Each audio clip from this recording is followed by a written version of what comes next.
Breaking news येते आहे। लाडकी बहीण योजनेचे निकष बदलण्याची शक्यता आहे। मोठी बातमी आहे।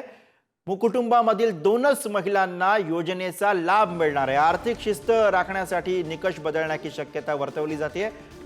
आधी जाहीर केलेल्या निकषांची ही काटेकोर अंमलबजावणी होणार आहे। 2100 रुपयांचं आश्वासन असलं तरी सुद्धा तूर्त 1500 रुपयेच मिळतील अशा स्वरूपाची ही नवी माहिती सध्या लाडकी बहीण योजनेच्या बाबतीमध्ये पुढे येते आहे।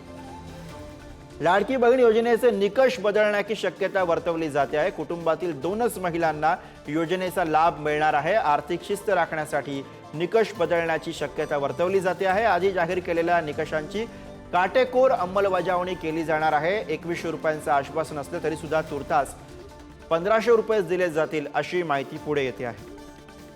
लाडकी बहीण योजनेबाबत ही महत्त्वाची बातमी आहे। लाडकी बहीण योजना ही खऱ्या अर्थानं या विधानसभा निवडणुकीमध्ये गेम चेंजर योजना ठरली आणि त्याचा फायदा अर्थातच या निवडणुकीमध्ये महायुती सरकारला झाला।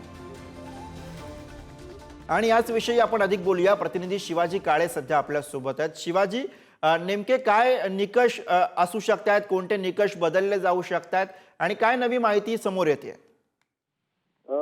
गुरु निवडणुकीच्या अगोदर ही योजना जाहीर झाली, मात्र खऱ्या योजनेचा उद्देश होता गरजूवंत महिलांना शासनाकडनं आर्थिक मदत मिळणं गरजेचं आहे। त्या दृष्टिकोनातून सरकारने आता या सगळ्या योजनेच्या संदर्भात एक आढावा घेतला जाणार आहे आणि ज्यांचं उत्पन्न 2.5 लाखापेक्षा अधिक आहे अशा महिलांनी जर याचा लाभ घेतला असेल, तो जर एकाच कुटुंबावरील सर्वच महिलांनी याचा लाभ घेतला असेल तर कुठेतरी गरजूवंत महिलांवरती अन्याय होईल।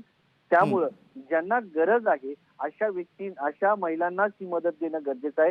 त्यामुळे सरकारकडनं असं आवाहन देखील केलं जाण्याची शक्यता आहे की जी लाडली बहीण योजना आहे, ज्यांची आर्थिक पत चांगली आहे, ज्यांना गरज नाहीये, त्यांनी स्वतःहून या सगळ्या योजनेमधून माघार घ्यावी। दुसरीकडे 2.5 लाखापर्यंतची जी मर्यादा आहे ती कायम ठेवली जाऊ शकते, मात्र याचं काटेकोरपणे पालन जे आहे ते करणं गरजेचं आहे।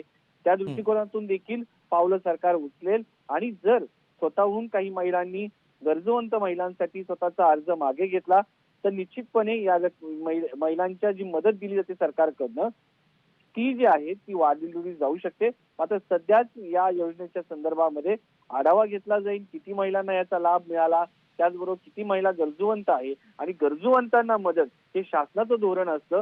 त्या दृष्टिकोनातून कोणतीही योजना असो ती गरजूवंतांपर्यंत पोहोचावी, त्या दृष्टिकोनातून शासन आढावा घेईल। त्यानंतर या संदर्भामध्ये काही निकष बदलण्याची गरज असेल तर सरकार निश्चितपणे निकष बदलेल आणि गरजूवंत महिलांपर्यंत शासनाची लाडकी बहीण योजना ही पोहोचली जावी या दृष्टिकोनातून शासन प्रयत्न करेल।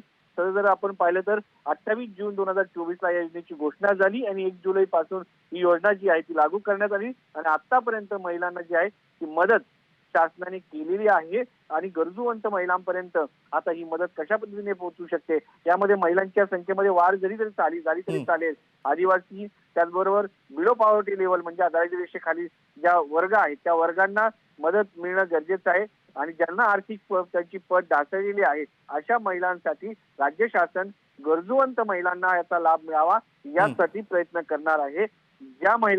ज्या महिलांचं उत्पन्न 2.5 लाखापेक्षा जास्त आहे त्यांनी स्वतःहून यामधून अर्ज मागे घ्यावेत असं देखील। शिवाजी, यामध्ये आणखी एक महत्त्वाचा मुद्दा आहे, तो म्हणजे आतापर्यंत 1,500 रुपयाच्या प्रमाणे लाडकी बहीण योजनेचा लाभ मिळत होता। मात्र नवं सरकार आल्यानंतर आश्वासन दिलं गेलं होतं 2100 रुपयांचं, मात्र प्रत्यक्षामध्ये या आश्वासनाची पण पूर्तता होणार नाही का असाही यामध्ये प्रश्न उद्भवतो, कारण 1500 रुपयेच दिले जातील अशी नवी माहिती। अगदी या संदर्भात सध्या तरी तुर्तास तरी जे 1,500 रुपये मदत दिली जाते ती सुरू राहणार आहे। त्याच्यामध्ये एकदा आढावा घेतला जाईल, महिलांची संख्या त्याचबरोबर राज्याची आर्थिक पत आर्थिक शिस्त लागणं गरजेचं आहे। बरोबर, कोणतीही योजना सरसकट असत नाही, गरजूवंतांसाठी योजना असतात। या दृष्टिकोनातून शासन कोणतंही असो गरजूवंतांना ती मदत मिळणं गरजेचं आहे। त्यामुळे याचा आढावा बरोबर आहे। त्यामुळे आर्थिक शिस्त राखली जावी या दृष्टीने आता सरकारचे प्रयत्न असू शकतील। धन्यवाद या सगळ्या सविस्तर माहितीसाठी शिवाजी।